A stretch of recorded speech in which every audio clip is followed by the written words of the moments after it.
Coming up on this week's episode of TechSNAP, Apple has a major vulnerability in the latest version of Mac OS X that could be storing your password in clear text. An 8-year-old vulnerability was found in PHP, and the DHS is asking gas pipeline owners to allow hackers to attack. Plus, Adam writes in asking for some sage IT wisdom, and Al and I will impart some essential lessons that we've learned over the years. All that and more in this week's episode of TechSNAP.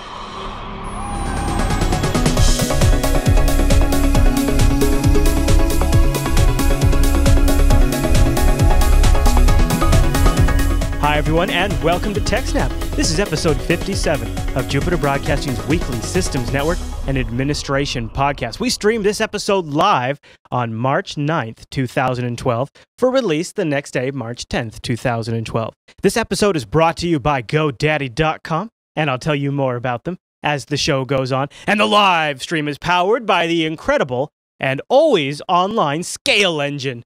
My name is Chris, and joining us like every single week is our host, the tech, the admin, and the teacher, Alan Jude. Hey there, Alan. Hey, Chris, everybody. Thanks for watching. Episode 57, man. We're like a nice bottle of ketchup now. So we are, of course, recording this episode early because Alan's going to BSDCon tomorrow when we'd normally be recording. Are you excited? Yep.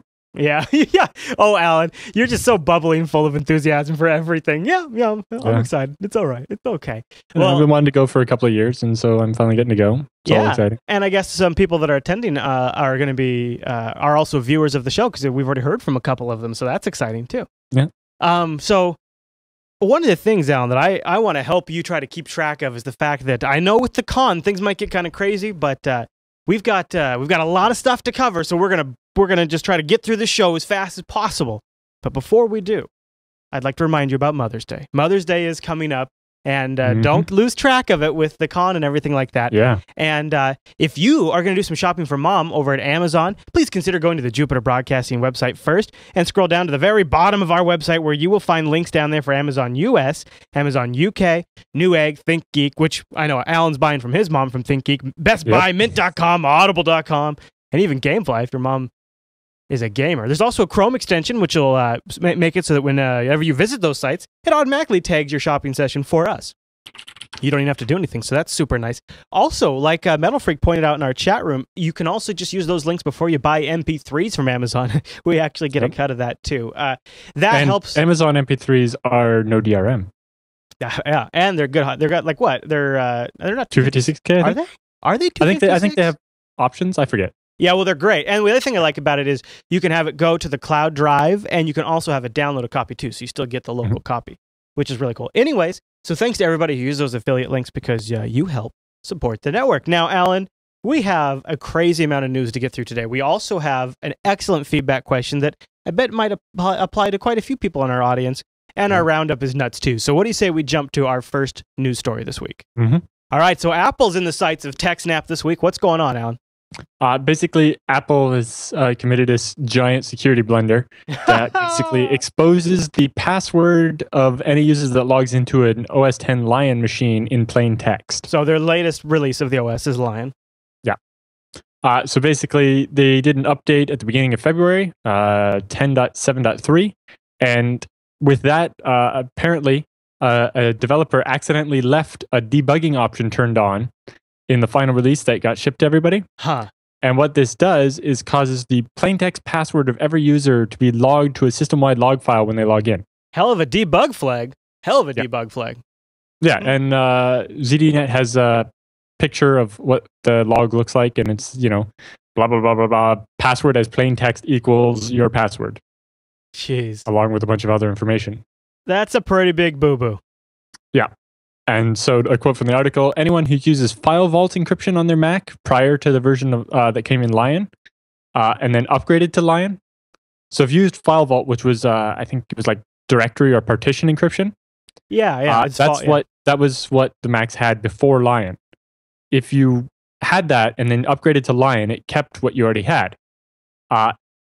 Because of that, you're using the legacy version of file vault, and that makes you vulnerable to this attack because I got you. So when it mounts that partition, the debugging flag is on, and it prints your password into a log file every time you log in. So if I am a file vault user and I install the 10.73 update, then my password starts getting debugged to a clear text file. So, I'm sure there's probably a decent amount of laptop users who use the file vault. So what it is it's a home directory encryption where it encrypts your home contents to an image file, and every time you log in, it mounts that image file, and you operate out of that as your home directory. Yep. And then which is very important because, if your laptop gets stolen, you don't lose all the files that were in there. You lose them still, but other people can't read them. Do you think, though, that this could be a case for making an argument against using a built-in operating system encryption and instead going the route of something like TrueCrypt, which is independent or more independent of the operating system's vulnerabilities? Of course, it can't be independent of all of them, but this kind of thing wouldn't have happened. And it's more portable. It's cross-platform. I guess there's some scenarios where but I'm even thinking like Windows encrypted file system. That seems like a more limited use case scenario, just like File Vault is, in my opinion. Now, they say if you set up the encryption with OS X Lion, then you're using File Vault 2, which is whole drive encryption, and it's less vulnerable because that particular thing doesn't happen. And even if it did, the log file would be encrypted. Gotcha. So there's a post on Cryptome where they actually detail what happened and so on.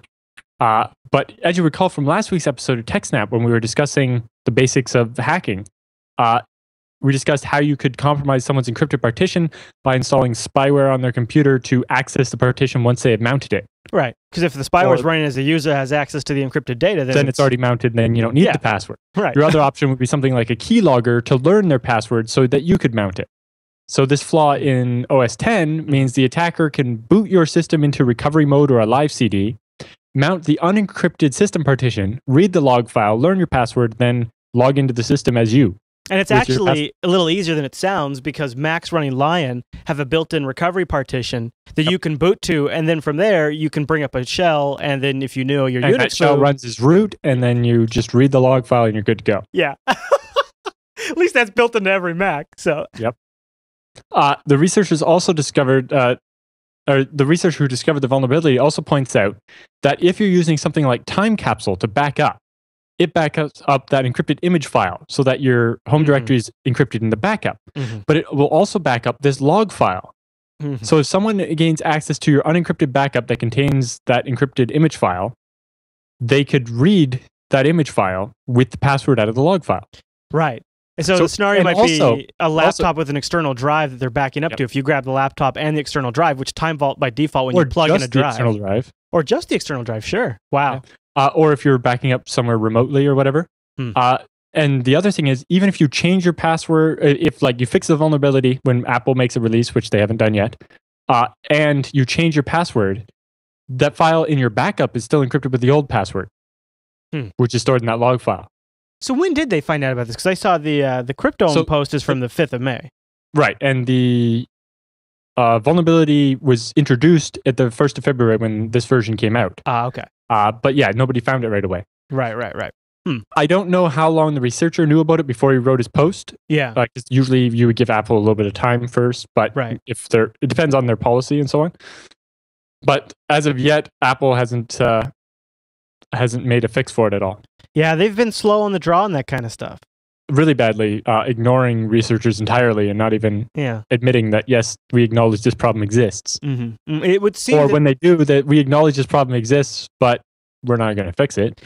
Yeah, it would seem that they don't really have the internal infrastructure for dealing with these kinds of things with the community and responding.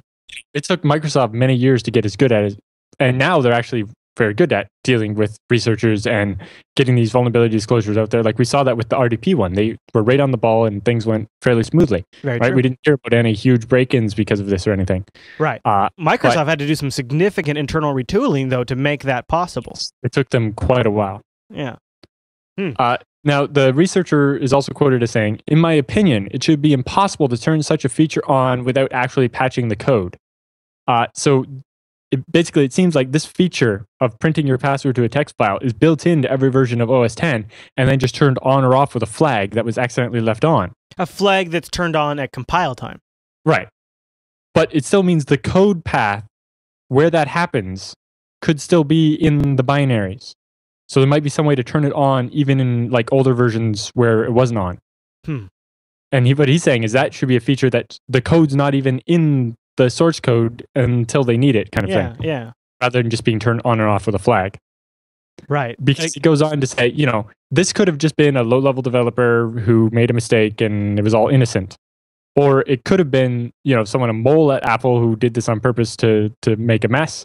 Or it could have been the government asking Apple to make some way that the government could read the encrypted contents of people's laptops as they go through airport security. Oh, I don't like that last one. Mm-hmm. Well, because we've started to hear about this, them going through your laptop at airport security, and it's like, oh, your home partition is encrypted. Would you like to decrypt that for us? It's like, no. It's like, would you like to wait in a room for 6 hours? Right. Yeah. And we did see that story this week about the FBI requesting wiretappable systems. Maybe that's in the roundup. Yeah. All right. Well, any other thoughts on that story? No, I just have an extra link to another article about talking about how Apple may actually have a QA problem, and because of the number of things that have been slipping through the gaps on them. Well, and it definitely feels like people are watching them, in this area a lot more closely. And I think as they, every quarter they say they are selling twice what the PC industry is selling as an average, and that you got to figure that if you've been doing that for 24 quarters straight or whatever it's been now, that eventually your user base is going to grow to the point where more and more people are looking at this kind of stuff. Yeah, exactly.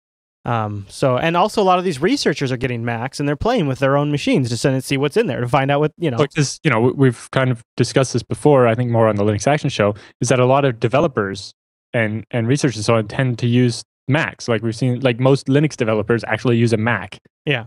Now they might not run Mac software on it, but, it means it was there at one point and they might actually have started toying with it. Yeah. All right. Well, this next story kind of got my ears perked up because honestly, I cannot believe the price of gas. And this sounds like a story that's going to make gas even more expensive, or could have. Not really. This is about natural gas, not. Okay, good. I saw gas pipelines and I started to worry. What's going on? Tell me. So the Department of Homeland Security has been found to be asking energy industry companies to not stop cyber attackers. What? Yes. See, when I saw gas pipeline and let them attack, I thought that's going to make not gas like I put in the car, but gas like I put in the house. Yeah. Or the barbecue. Well, there used to be some cars ran on natural gas for a little while. Yeah, I know, actually. all the buses for the public transportation here actually run on natural gas. My family had a van that ran on natural gas. Yeah. All right, so why the hell? My aunt had a van that ran on propane. That was just weird. Wow. So why are they? Why, Alan? Why? So we'll start with the background. Starting around December of 2011, a highly targeted spear phishing campaign was launched against a number of companies that operate natural gas pipelines. So basically, they sent spam emails or emails with attachments like Excel files with Flash vulnerabilities or whatever. Like that's the one that we talked about when the RSA got broke into. It all started with some secretary got emailed an Excel file. Right. And when she opened it, it exploited a Flash vulnerability. Right. The Flash files in the Excel files in the email. Yeah. And so basically, they were targeting very specific people at these companies and sending them very well-crafted phishing emails that made it look like it was coming from someone that they knew. Yeah. Well, someone at the company or like their boss or something. Yeah. Or, the boss got an email from his secretary or whatever. I don't know the very specific details. But basically, they made the emails look like they were coming from a trusted source, so people open the attachments and get infected. Analysis of the malware and some other evidence that was left behind confirms that the compromise of some of the systems all started with the phishing emails, which is particularly damning because phishing is something that can be prevented by standard security practices and proper training. Yeah. Right? If you know what to look for, it's pretty hard to fall for a phishing attack. Right. And it's not that hard to teach people what's real and what's not. Right. That's a vulnerability that can be mitigated a lot just by human training. Show people what not to click on and just have some policies and then punish people if they don't follow them. Yeah. Well, because in this case, it could have been some low-level secretary or something that resulted in the compromise of critical infrastructure. But this threat also underscores the need for cryptographically secure emails, right? Like you don't have to encrypt the emails, but you need to sign the emails, right? Every notice I get about the previous security notices for FreeBSD, every single one of them is signed with the FreeBSD security officer's key, Right. so that when it tells me to go run this command on my server to patch it, I know it's from the real people at the project, Right. not some random guy telling me to run some command that's going to compromise my machine. Right. And, it doesn't have to be, the Unix solution like PGP or GPG. Outlook has built-in support for S-MIME with certificates. If you have an Active Directory setup, you can have all your emails be signed by your Active Directory certificate for your user, so everybody in your company can verify that that's actually from Bob Smith from this office in our company. Yeah. Yeah, I absolutely agree with you. And it's because I think people don't, and it must come from either whoever, it must be management in companies must not realize that secretary that sits over at that desk, if she opens up that file, she can be the first entrance point just where somebody can sit there, get on their machine, gather information, and launch attacks from there and escalate from there. And it's because people don't think of it like that they must not give that the kind of time and the kind of training processes that it needs. That's all I can think of. Half the time it's the managers that are worse than the secretaries. Totally true. Yeah, well, that's absolutely true. It's a big problem in corporations. But yeah, if they compromise the secretary, then they have the ability, if the manager gets an email from the secretary with an attachment, he assumes it's fine, he opens it, now they have his machine. Right. And if he happens to have administrative access to this or that or the other thing, then it goes on from there. Right. Huh. Well, yeah, absolutely. It seems that the Department of Homeland Security asked companies to avoid disrupting the attacks unless those attacks were beginning to threaten critical infrastructure. With what seemed to be an eye toward collecting more and more evidence and learning more about the attackers and what they were trying to do. Where are they from? What are they trying to do? What kind of attack patterns are they using so that we can detect these sooner next time and so on? Observe them. Yeah, but at the same time, it's like some of these infrastructure systems are woefully underprotected, and letting people continue to poke at them is not a good idea. Yeah. It's especially risky because an attack like this could escalate extremely rapidly. Right? So if suddenly the attackers were able to escalate their privileges by, say, compromising a manager instead of a secretary, because the secretary forwarded something or because they bounced off the secretary's machine, then they can start doing serious harm immediately. Right? Oh, yeah. Access to somebody who has access to that SCADA system, and you're in, and you're good to go. That's what I'm saying. Is it's not like it was, what you need is what's called defense in depth. We have layer and layer and layer of security. And sure, you can let people through a couple of those layers as long as you have a lot of layers left. Yeah. But a lot of these systems have almost no layers. They're practically naked. And so it's not a good idea to let them poke around. But also we've seen with attacks like Dooku, where this first phase of the attack is only about collecting intelligence. Right. And figuring out where everything is in the system and so on, so that then they can plan and execute a proper attack. Right? So you lawyer around, you're poking at things, seeing what's there, and then you plan and execute attack very quickly, like a lightning strike. And you just boom through, screw up some pipelines, and there's your attack. Screw up some pipelines, good to go. Yeah. Yeah. Well, Alan, an interesting story. It fits in well with the narratives that we've been talking about lately about cyber defense and all those kinds of things as well. And there's some links to some additional articles and coverage about it, more detail about what the DHS was saying and so on. And we also have a link to CERT's monthly monitor alert email. Right. And it talks about how they're saying CERT has decided that it's not a good idea to let people poke around and so on. Yeah. All right. Should we move on to the next story? To read some of the stuff and also to read about how certain information they have is only passed to certain people because they don't want to talk about it in the open. So there's a lot more going on here than we know about. Yeah, sounds like it. We'll keep watching it. All right. The next story has to do with what seems to me, as just my first pass at it, a pretty critical flaw in PHP in some configurations. What's going on? It's only certain configurations, but it is a fairly big flaw. Yeah. So basically, there's been a flaw in PHP that no one's noticed for the last 8 years. Oh.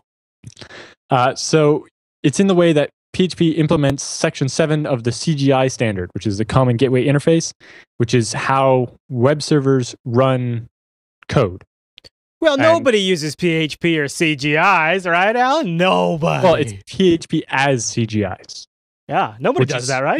It's not actually the default configuration, but it is common. Popular configuration.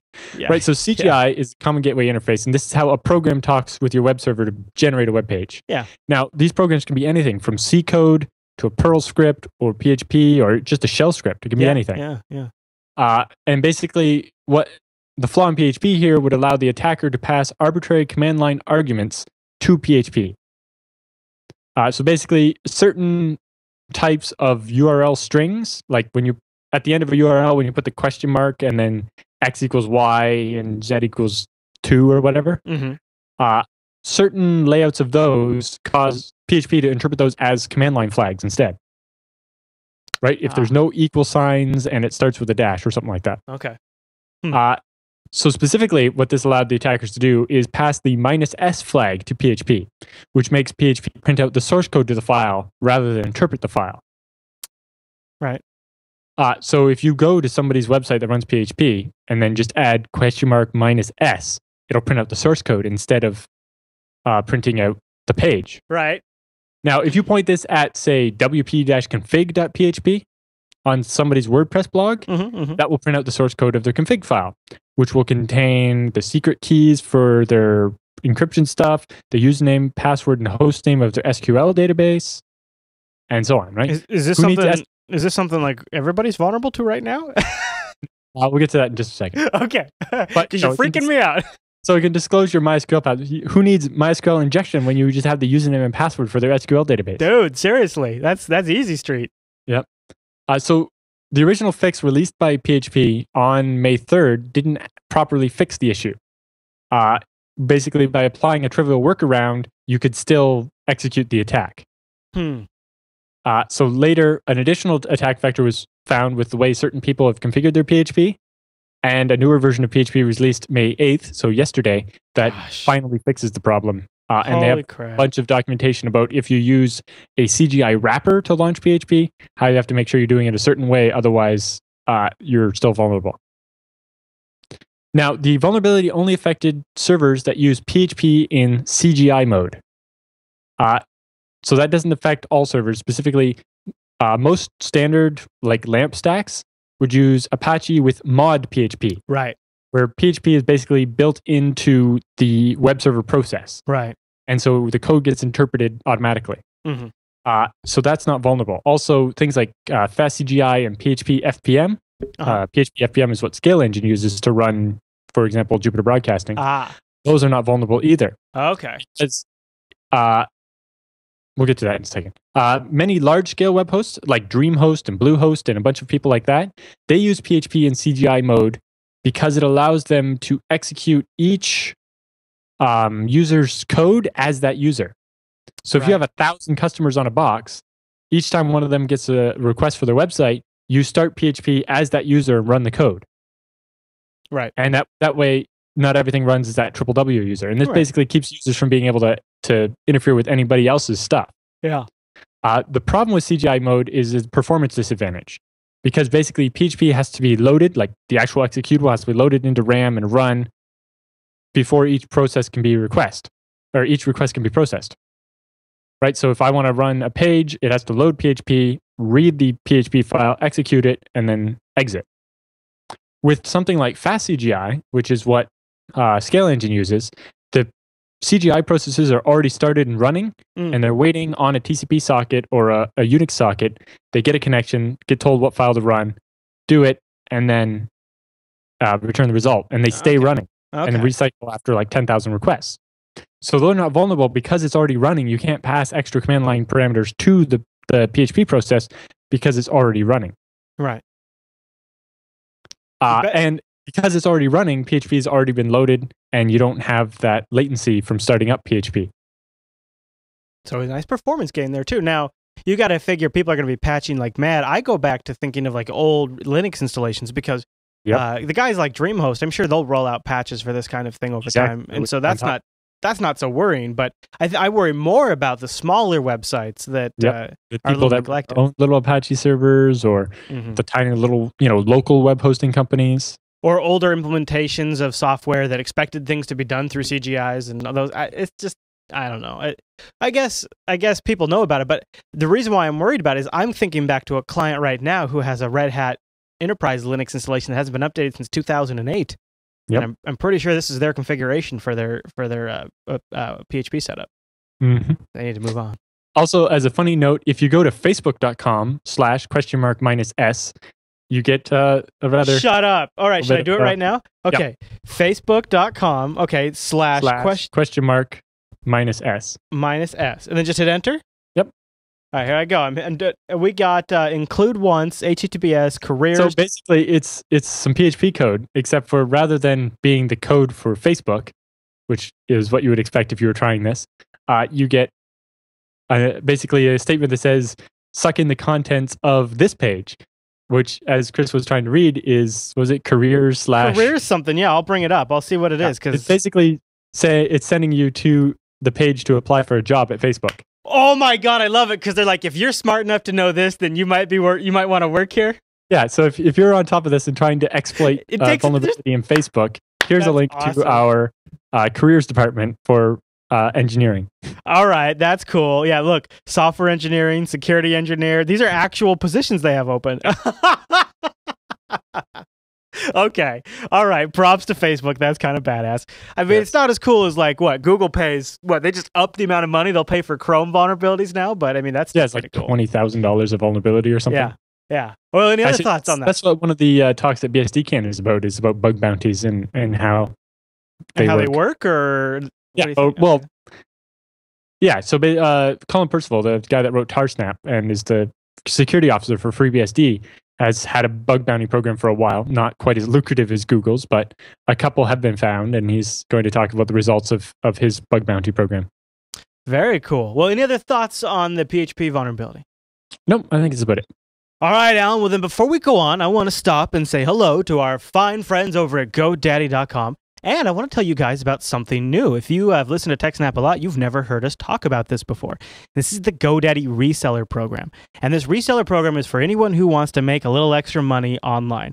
You can just leave all of the hassle to them. They have a full beginning to end, and I really mean a complete comprehensive solution from registering your domain to hosting, to building a shopping cart with all of the tax information you need to worry about, all of the commission and payment information if you're doing anything like that, all of the inventory management all right here through GUIs, and also stat tracking so you can see how your business is doing, what kind of visits you're getting, what items sell the most, how many sales you've had today, and you get full reports. But of course, also they're going to throw in some already pre-set up websites for you too, if you want to just hit the ground running. This is awesome too for family members who have maybe like a little project they've been working on and they want to make some sales. It's really great if you're like a web designer and you don't have a hosting company or whatever. Oh yeah. It means you can, sell your clients their domain name at basically the regular GoDaddy price, but you make a commission. Or somebody like me, I could sell like services for Jupiter Broadcasting that people could buy as like a way to support the network. Like it could be different memberships. I mean, it can be all kinds of things. And also, especially if you're designing or building web pages for people, you can sell them to domains and you can make a profit off that. And there's the hosting, and it deals with accepting the credit cards for you, which is something a lot of the other places don't do. Yeah, very true. Very good point. And also, I've got a great deal for this month, but before I tell you about it, check out what else you get just for free. You get the pre-built website. They do some SEO optimization for you. They also include some basic email marketing, and they've got a very anti-spam system in there, so you don't have to worry about MailChimps. They will come and beat you up. Yeah, exactly. Plus, you get the website hosting, you get the integrated shopping cart, you get their online storage, the site analytics. They're going to give you $100 for Google AdWords and all of those things. But this is the best part. If you use our code 50 RES4, 50 Res4, and this only works for the next 2 weeks. This code expires on May 24th. If you use the code 50 Res4, you'll save 50% on the entire setup. 50% off the pro or basic reseller accounts right there, and it expires on May 24th. 50 Res4. If you've been thinking about selling something online, you want to make a little extra money, this is the time to do it because you can get in for super crazy cheap, and GoDaddy's got everything from the .com to the shopping cart already done for you, and just use our code 50 Res4 when you check out to get 50% off a pro or basic account. And that expires May 24th. So thank you everyone who takes advantage of those codes, because by supporting GoDaddy, you support TechSNAP. So thank you, and thank you to GoDaddy for supporting TechSNAP. Yeah. All right, Alan. Well, we've got some awesome feedback, so it's time to move on to the TechSNAP feedback.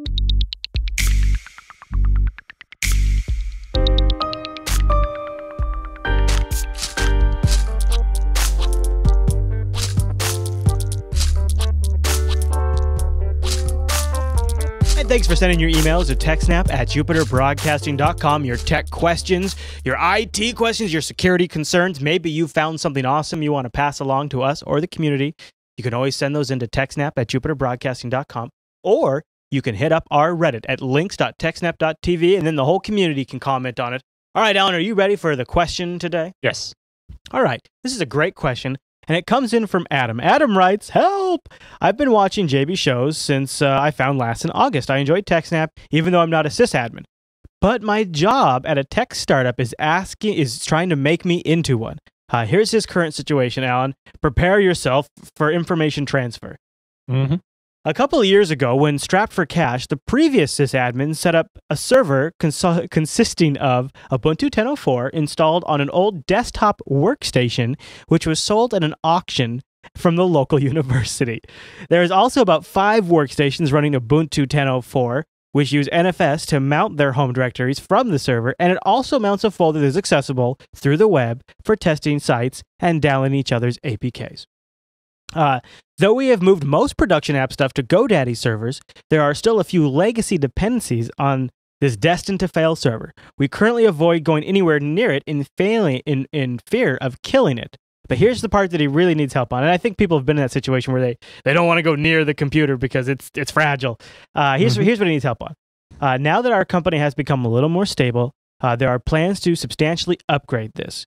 We are looking into getting a couple of Blade servers for a currently empty server rack we have laying around. Like I said, I'm nowhere knowledgeable as I should be for planning this upgrade. Could you help a guy out? Point me in some links, maybe some books. I don't even know what to Google for at this point.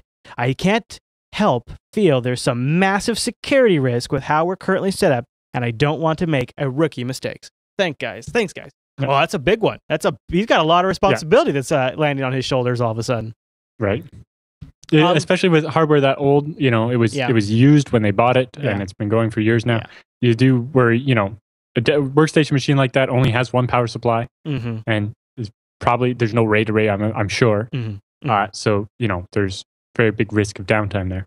Yeah, I always worry about workstation class machines running 24/7. I actually have a couple here. 3 right here in the studio that are workstation class that run 24/7 without a problem. But as my server, it does make me kind of nervous. Well, where do you think we should start with, Adam? I'm thinking maybe we should set up some fundamentals, but I don't know if you had some things right at the top you wanted to get to before we go to this. Not really. Okay. There's always backup everything. Yes. If there's not at least 3 copies of it, it doesn't actually exist. You might think it does, but it doesn't. Right. Exactly. Very good point. And also, I got to say, is some of this stuff, as you get into becoming a system admin, you get into IT, one of the things I think you'll find is if you like it, it gets kind of exciting. You learn and discover new things, and the drive to learn can drive you to build new solutions. The problem is this phase of your career will also be extremely tempting to roll your own solutions that only you know how they work. And this leads to a couple of very sticky points for you down the road. One, it makes it so you can never leave. So you don't put yourself in an indispensable position. That sounds like a good thing. Like, oh, they'll never fire me if I'm completely indispensable. That's not true at all, because they don't understand what you do. They'll still fire you. They just will be very screwed. They'll just be sad after. Yeah. What it does mean is you might get to come back as a contractor for 3 months while you train the new guy, but that's best case scenario. Yeah. What you do want to keep in mind is you're never going to be able to go on vacation. You're never going to be able to leave the office early as these systems grow and get bigger and as the company gets bigger. So don't build something that doesn't come with a support contract if you can avoid it, if it's critical to how the business makes money. A support contract is your lifeline. They're your scapegoat. They're all of those things in one, and they're also a good opportunity for you to show your boss how well you can manage a vendor relationship, which is very, very good in terms of like reviews and things like that. It goes a long ways because it shows them how you can work with people who are sort of outside but yet very important to the company. Yep, and it looks good on your resume to say, I managed our company's whole relationship with X vendor and so on. Yeah, and so, and think of that in terms of if you need a piece of software, maybe you need a instant messaging solution throughout the office, or for people that are working around or all over the place.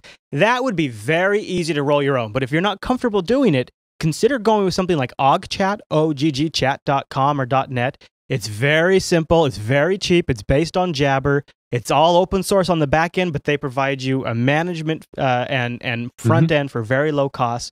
Those types of things will save you a lot of time and help you get all the crap you need done. What else you think, Alan? Like you were saying, when you make changes on Linux, everything is in the config files. Yeah.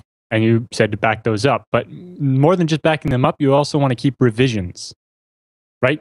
Every time before you make a change, you back up the file with some indicator like the date and the name, a short description of the change, like a one-word description or whatever. Right. And that way, when you mess something up, you can restore the original very quickly by just swapping out the config files rather than trying to remember what you changed and go and undoing it. Or remember what the value was before you changed the size of some memory pool or something. And I think that's a big mindset change for Windows admins who are working, because he said they're working on Ubuntu 10.04. Linux, everything, and same with BSD, right? It's all in those config files. Yeah. And all I do is I just make a quick copy before I make any major changes. If I break something, copy them back. Also, comment your config files. Yes. Comment them. I mean, yes, there's a put reason your documentation right there. There's a reason why changes or lines that start with a hash mark or a semicolon are ignored. It's so that you can leave comments. So you can leave the old value in there and then put the new one in so that you can see what's happening. But also, yes, leave a note about what you changed or why a setting is set a specific way, and put the date when you changed it last. Yeah. Right. So especially when I'm editing configs on clients' machines, you'll look in the config file and you'll see like 2012, 05, 07. Alan Jude changed this to this for this reason. I do the same exact thing, and I always have it so that way you could open it up, and if you search the file for CF or CF and my date or whatever it is, you'll find it right there. You go right to that line. And like you were saying, you put it in the show notes. You just make one change at a time. Yeah. That way you can you know what you break. Right. When you're going through, when you open up the config file to make a change, it's very tempting to say, oh, that isn't set right. That should be changed. That could be bigger. That could be smaller. And make one change at a time so that when something does go wrong, you have a pretty good idea which change it was. Right? If the service won't restart after a change, it's like, well, I know which change that was. Right. So you go back and you can roll that back or solve the problem. Right. But if you just like rewrote the whole config file and all of a sudden it won't work, it's not always obvious what the problem is. Absolutely true. You said in here, keep benchmarks. Yes. Benchmarks and performance graphs. The only way for you to know if a server is performing the way it's supposed to or the way it always has is to have something to compare to. Right? So if all of a sudden a server is slow or it seems to be out of memory or something, it's like, well, a week ago, how much memory was free or how much CPU time was being used? Right. The only way to be able to tell is, or like, does this disk seem slow to you? How fast could we copy files from this disk to this disk last week? Right. I hate getting the computers are running slow. Do you have any ideas what it might be? Yeah. It's like, and that's why I use Nagios plus the extension Nagios Graph, which gives me graphs of everything. I have like CPU time. So I have one graph that just shows how much of the CPU is idle, but then I have a separate graph that shows the CPU time that's used. Is it made up of user processes, nice processes, system interrupt, waiting, all the other types of CPU time? Right. And I have one that shows the amount of swap space that was used, the amount of memory that was free. I have, Java heap sizes for our video servers and disk I/O and everything I could think of, basically. I think it's also a good idea, especially as you're starting out and as you're moving into this new role, and you're kind of defining the position at a company like that. Management is going to learn how that position needs to be managed by you. They're going to learn what you do, and then they're going to adjust accordingly. And one of the things you can do to keep sort of an idea of what you've done over a period of time so you can show management results of your labor, because it doesn't matter who they are. If they aren't you, they don't have a complete picture of all of the work it takes to make all the systems run, to migrate them, to keep them going, all that kind of stuff. Keep notes. Here's an example of some of my notes that I take. There's nothing really all that incredible, but here we go. Tuesday, April the 3rd, 10 a.m. Looked into var w copy data script issues on WW1. Troubleshot and determine cause is likely a collision issue due to frequency every 15 minutes that the script runs. When run under controlled condition, the script executes successfully. Discussed this with Michael and determined it was adequate as is. So what I did there, discussed this with Michael and determined it was adequate as is. If there's ever a question as to why something was left, or why is the script generating this error, I can now go back to my notes and say, well, it looks like on Tuesday, April the 3rd. Right. And they said this. But also just like if you're building, when you're building something new or setting something new up, like this happened when I was building our cyber cafe system a number of years ago.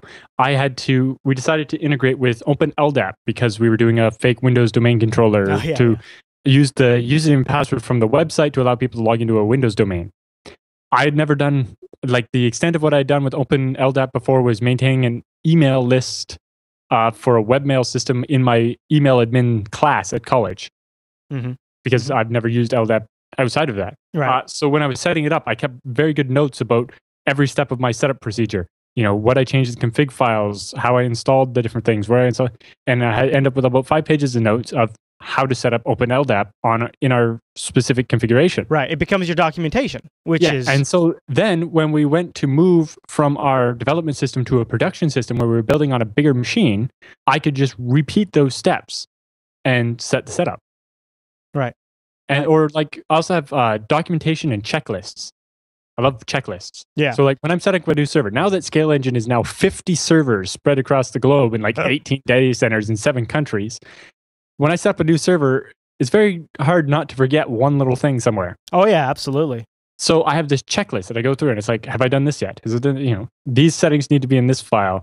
This application is, these basic sets of users have to exist on every machine for the monitoring, and this and that and the other thing. Well, so and like we were starting to say too, it's your own documentation. It becomes like this log that you can refer back to, and you got to figure every system has searching capability. So, anyways, both Alan and I recommend Notes. The one other probably because also notes and documentation can be useful to people other than yourself as well. Yeah. Like first of all, if you get called at 2 o'clock in the morning to fix something, it's nice to be able to look at your notes and not have to try to remember what you did a year ago when you set this up. So you have your notes. And then the other option is it means someone other than you can answer the phone at 2 a.m. and go and do it because they have your notes. Right. Don't be in the position I was a few years ago where I couldn't go on a cruise. Or, you know, it's funny because now I'm in that position with doing all my shows. But, you know, you don't want to be in a spot where you can never get away because you will burn out and you need to get out there and stretch your legs. Also, I would say take it slow. Don't try to bite off too much at once. And the way I would approach things is look at what it takes to make that company earn revenue every day. What does the computer system have to be able to perform in order for them to make money that day? And make sure that works, make sure it's redundant, make sure it's backed up, and make sure it can scale if the company needs to grow.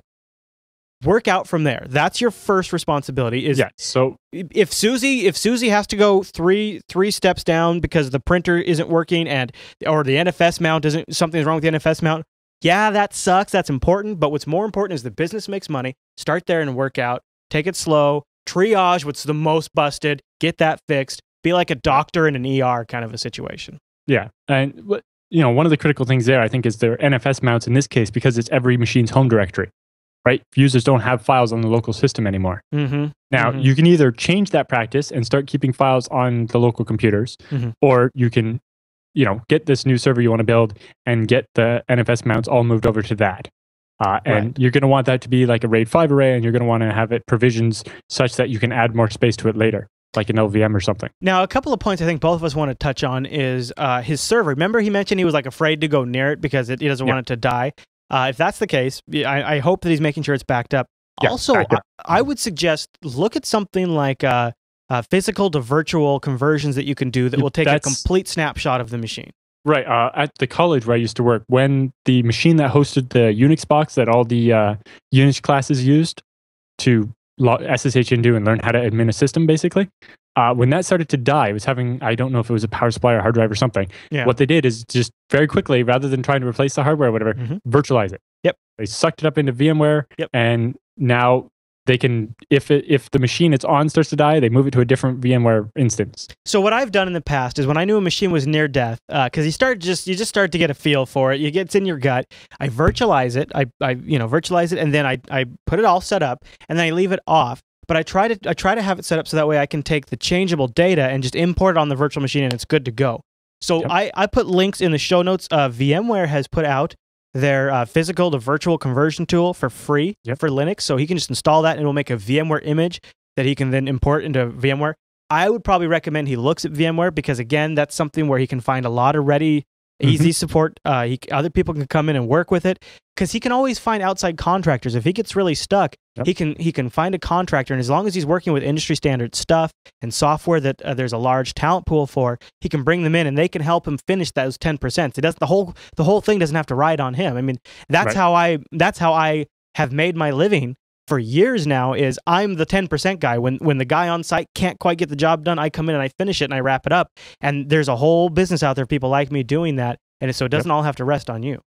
And virtualize that thing. The other thing is, if it's just time for a hardware upgrade, but it doesn't, if you have this old workstation, it has limited amount of RAM and hardware and so on, but you can't really justify giving a whole new upgraded machine to it. Yeah. Is you can move a couple of old machines onto one bigger virtual machine, right? And so then each virtual can have more RAM and more processor than the original old box had, but it's all one machine. Yeah.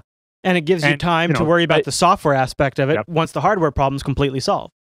Yeah, so. And the new and then machines you get snapshots. Then you redundant power supplies, snapshots, all that stuff. I mean, it's totally the way to go. You had a comment about blade servers you wanted to mentioned blade servers. Thing to watch out there is blade servers are usually extremely dense for power.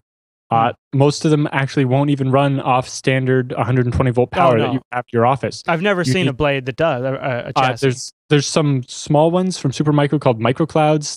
These are like 4 machines in a 3U or something like that. Oh, okay. Although they have one that's 8 i3 blades in a 3U machine, and it can run on 120 volt, but not with all 8 blades in it. That sounds pretty awesome, though. I gotta say. And if you want all 8, you need a 240 volt power drop, which may be harder to get and gets to be expensive, especially if you only need one of them. Right? If you're going to have a whole server room or something full of these, then it can make sense to get it. But if you only have one, it's kind of an imposition. Right. Now, see, Metal Freak in the chat room saying, isn't there something you recommend besides VMware, since VMware is not open source? VMware Converter will make a VMware image. Yeah. But VirtualBox, I'm pretty sure KVM, QEMU, all those can read the VirtualBox image. You can totally could. VirtualBox is probably a great way to go. I still would stand behind VMware. Not choosing VMware just because it's closed source is silly, especially when it comes to a business and your job and getting the right solution in there. It's totally, completely silly. If you are an open source company and you deal with that kind of stuff, then seriously consider it. Otherwise, go with something that you can get support from somebody that walks in off the street. Well, not just that, but VMware themselves provide support if you need it too. Well, and VirtualBox would be a very good second alternative. Zen, see, the problem with Zen is unless you're going with like a Citrix solution or something like that, you're going to hit a wall in terms of Zen server. Yeah, you're going to hit a wall in terms of the support you're going to be able to get without spending a great deal of money on support contracts. Although Zen's getting a little bit more with the OpenStack and so on. Although OpenStack will work with any of these different technologies, not just Zen. Yeah, totally true. Any other thoughts? No, that was about it. I just want to make sure that before you go and buy a blade, make sure that you're going to be able to power it. Because a lot of these, you're talking 240 volts at 30 amps, which is a huge amount of power. Yeah. Because basically you're trying to cram 8 machines into a very small space. I like the idea of virtualization more and more too, because he could do something like one way to use Zen would be like maybe Amazon EC2 or something like that, and start like that and just virtualize a few systems. Because once they're in VMs, you can move them. Yeah, I know. But if just for a migration period, because what I was going to say is once they're in a VM, you could put them somewhere, build your infrastructure, and then move them back because they become completely portable. So it's very handy. And yes, that's a way you can get the redundancy without having to buy a lot of servers. If you buy 2 VMware boxes and then you just spread your virtual machines out between the 2, then if one goes down, you can have it migrate all the machine. You would end up needing 3 machines, right? Your 2 VMware things and then your SAN, which is somehow it has lots of redundancy or whatever. And then you just have you're just to the point where you can just move the virtual machines around between the physical boxes based on load or availability. Yeah, well, good luck, Adam, and I'm sure there's a lot of people in your situation because I know that as the economy kind of sucks right now, one of the areas that people cut back in is IT and IT personnel, and so more and more people get put in positions they weren't in before. But it's also a great opportunity to learn and grow. So hopefully, Adam can make the best of it. All right, Alan, I think it's time for the TechSNAP roundup.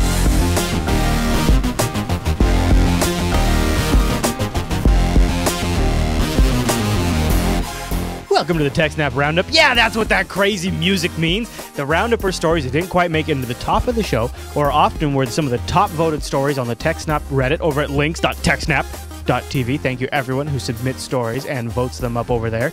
We do much appreciate it. And there are also often links that we just thought you might want to read a little more about on your own. We just got a chance to glance at them, but they showed up on our radar and thought they were worth a mention. Alan, are you ready for our first Roundup story? Yep, and that one's mine. Yep. All right, so turns out Osama bin Laden did not encrypt his files. So of the 6,000 documents that were recovered from his compound, they're publicly releasing 17 of them, I guess just to tease people. 17 of the 6,000? Yeah. Well, I don't know how many of them are interesting or how many of them actually contain sensitive information. Right. But, probably just to scare people, they're releasing 17 of them. Yeah, it's probably the 17 worst. Yeah. But overall, it begs the question, if you got a bunch of little USB sticks or external hard drives or whatever, why are you not using something like TrueCrypt? I also had read that they had recovered porn from the compound that had used steganography to hide information in the porn. I don't see that mentioned in this story, but I did see a story about that last week. I remember learning about steganography when I was like 15 or something. Yeah, I know. It's awesome still. Also, I remember like doing it manually by hex editing files. And, when you're just hex editing it, you end up screwing up the picture. But yeah. Real steganography is pretty cool. Yeah. Well, very interesting. And we'll have the link where they actually have some excerpts and stuff like that in the story. Yep. All right. Should we talk about this story that I kind of had a chuckle when I hit the TechSNAP subreddit? Yep. Symantec reports more malware on religious sites than porn sites. Yep. Well, there's a couple different reasons for that. Porn sites are usually out there to make money. Yeah. And it hurts repeat visitors if you get infected and don't go back to the site. Right? Mm-hmm. They want to make money off you directly, not necessarily off the malware. Yeah, Symantec says that we hypothesize that this is because pornographic website owners already make money from the internet, and as a result have a vested interest in keeping the sites malware free. Yeah. So are they implying that the religious sites haven't figured out a business model, and so? Well, it's more that the religious sites tend to be run by non-IT people. Oh, okay. And so they're more likely to get compromised. Now, so basically, they have the top 10 lists of places where you're likely to get malware, and porn is actually number 10, and number 1 is some random guy's blog because people don't update their WordPress. I got to be honest, I didn't think it was like that. Yeah, and check this out. Symantec says they've measured an increase of more than 81% in malware in 2001 over 2010. Get scared, Alan. Make sure you got your malware checker running. While the number of malware variants increased by 41%. Yeah. So, geez. But yeah, so religious sites, because they tend to be run by less technical people, I can see it, I guess, and are not as secured. Right? There's no vested interest in keeping your church's website secure. Whereas a porn site, they don't want to get their credit card stolen or whatever, and they want to continue to make money and they want to get people to come back. I love this next story in the roundup. It makes me want to take a cruise right now. Blue Seed startup ship of dreams has hundreds knocking at its doors. Blue Seeds is the startup ship making Pirates of the Silicon Valley an actual thing. What the heck is this, Alan? So basically, Blue Seed's startup idea is to build a giant ship/island off the coast of California in international waters for entrepreneurs. Oh! Part of the idea is to attract international people that would have trouble getting a visa to get into the States to run a business, so they can all meet up here. They apparently plan to have, it's only 30 minutes by ferry between where they're going to put this boat and where into California to Silicon Valley. So they plan to have like daily ferry shuttle back and forth. It's a big boat. They have some scale here to it with this other little ship in there. Yeah. This would be a party freaking boat. This is not a startup boat. This is a party boat. International waters. It's going to be crazy. Yeah. So basically, a bunch of startups would work there. They would, obviously, the businesses that they start would still pay tax in the home country, but at the startup boat thing, they wouldn't have problems with, they could probably avoid some stuff with patents, but also mostly it would just avoiding travel restrictions to get all these people together. Yeah, I'm sure it's not to bypass crazy U.S. regulations and things like that, Alan. I'm sure it's nothing to do with it. Exactly. So I'm sure soon Jupiter Broadcasting will be broadcasting live from the party boat. Well, I wouldn't say that for sure if you looked at the price of rent. Oh no, I didn't.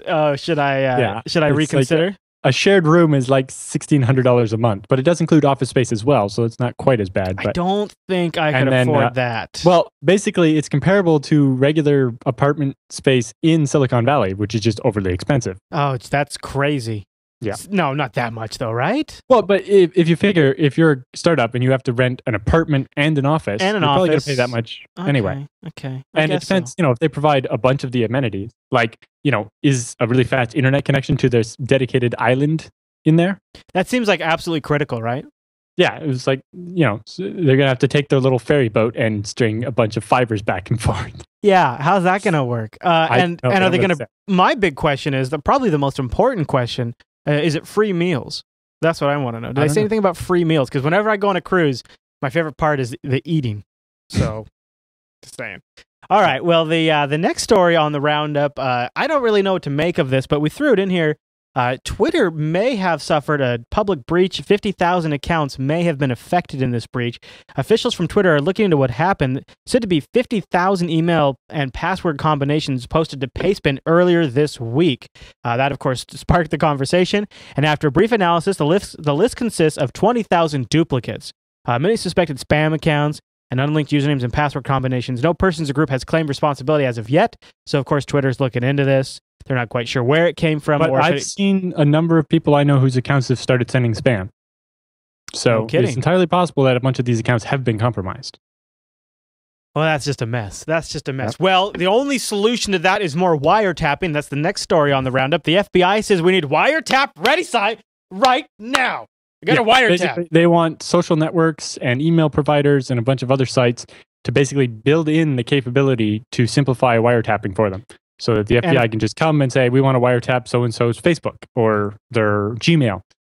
Right. The FBI's General Counsel Office has drafted a proposal law that the Bureau claims is the best solution, requiring that social networking websites and providers of VoIP, instant messaging, and web email alter their code to ensure that they are wiretap friendly. If you create a product or a service or an app that allows a user to communicate, then you get the privilege of adding that extra coding. Right. So at your expense, you have to make it possible for the government to spy on your users. And they're calling for an expansion to the 1994 U.S. law, the Communications Assistance Law for Law Enforcement Act.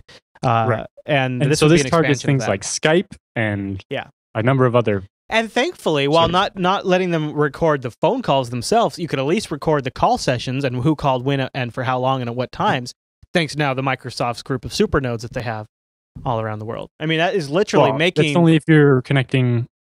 indirectly, right? Like you and I are doing a direct peer-to-peer connection without going through a supernode. Right. But a lot of people Although the supernode may learn that we are having a call. Right. Well, a lot of people do. A lot of people go through supernodes that don't have ports forwarded on their routers. Exactly. Which has got to be the vast majority of Skype users. And that's why Microsoft has managed to improve the quality of Skype so much by introducing all of these major supernodes. But it does make a central point from what used to be a completely distributed network to central points for that, at least those events. Yep. Well, it's an interesting point. I actually can also see the FBI's point here, because if there is, I mean, they still have to use as far as I understand, the legal process to get warrants to take advantage of these wiretaps. So it's not like they just get a bucket of information. Right. Although I believe the Patriot Act makes getting those those warrants extremely easy, but I don't know the details. Now, interesting note that I don't actually have a link for, but Twitter rejected a subpoena for. It was a Occupy Wall Street protester. Yeah, the headline was actually, Twitter actually stands up for its user. Kind of. Well, basically, what they had sent was a subpoena to get the data from Twitter. And Twitter's policy is that data isn't Twitter's data. That belongs to the user because it's his tweets. Yeah. So you don't need a subpoena against Twitter. You need a warrant to get the information, which has a higher standard of proof before they'll get it. Yeah. So we'll see if they manage to get a warrant to get these tweets. Now, you remember it was last week, we talked about the fact that there was a UK law coming down the pipes that said ISPs need to block the Pirate Bay? Yep. Well, this next story on the roundup is kind of a follow-up to that in a sense. Virgin Media was attacked by opponents of the Pirate Bay block. Their website was taken off of line. Now, Virgin Media, I believe, is not just a cell company over in the UK, but I think they also a very large ISP, Yep, exactly. And so they suffered, a denial of service attack, which honestly sometimes feels a little childish this day and age, but it does also make a statement. And they had to put up a site apologizing for the outage. And it's interesting because it seems to be that there's always pushback to these kinds of things, much greater than was expected. I would not be surprised if this is just the first. I'm not sure how they didn't expect pushback on this. They're censoring the internet. Well, I mean, remember what happened when Sony in the lawsuit against GeoHot won, the kind of backlash that Sony received from that. It would be interesting to see if ISPs receive a similar kind of backlash from blocking. Although in this case, the raid should be directed against the lawmakers, not necessarily Virgin Media. I agree. I agree. Unless Virgin Media was... Some of the other British ISPs have been investigating their options to fight this, whereas Virgin may have just gone with it. Yeah, that's what I'm wondering. If that's the case, then that would have put them in the bullseye. All right, Alan. Well, there it is. Of course, the Roundup is powered by the viewer and the listener. So if you want to submit a story to the Roundup, just go over to links.techsnap.tv. And sometimes those even get promoted to main stories in the show, like the Apple vulnerability was a highly voted one and this the week. PHP one as well. And the FBI wiretapping one was highly voted as well. So thank you, everyone who submits stories, and also thank you, everyone who votes those up over on the subreddit. All right, Alan, well, I think that's the whole show, yeah? Mm-hmm. All right, everyone. Well, thanks so much for tuning into this week's episode of TechSNAP, and we'll see you right back here next week.